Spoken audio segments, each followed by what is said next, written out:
শরীয়তপুর জেলার শত শত বাজারগুলির মধ্যে অন্যতম একটি বাজার হচ্ছে চাকদহ বাজার। এই চাকদহ বাজারটি নড়িয়া উপজেলায় অবস্থিত। নড়িয়া উপজেলায় বেশ কিছু বড় বাজার রয়েছে, তার মধ্যে একটি হচ্ছে এই চাকদহ বাজার। আমি এখন চাকদহ বাজার ব্রিজের উপরে আছি। আপনি এই দিকটাতে নড়িয়া বাজারে যাইতে পারবেন, আর এটা তো চাকদহ বাজারই। চলুন আমরা এখন চাকদহ বাজারটা সম্পূর্ণ দেখব।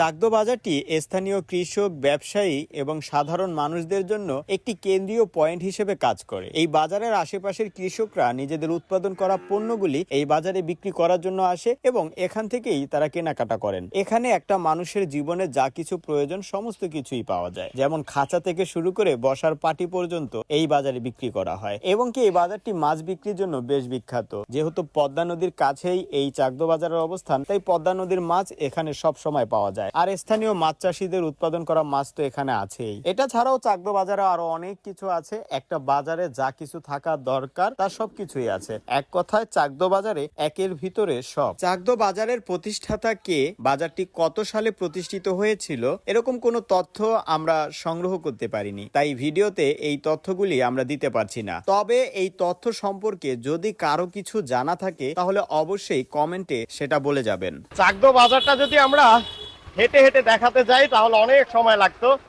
কারণ এই বাজারটা মোটামুটি অনেক বড় একটা বাজার। নড়িয়া উপজেলার মধ্যে এই বাজারটা অনেক পরিচিত একটা বাজার। আমরা যতটুকু সম্ভব আপনাদেরকে দেখানোর চেষ্টা করেছি, এবং পরবর্তীতে আপনারা কোন জায়গাটা দেখতে চান অবশ্যই কমেন্টে জানাবেন।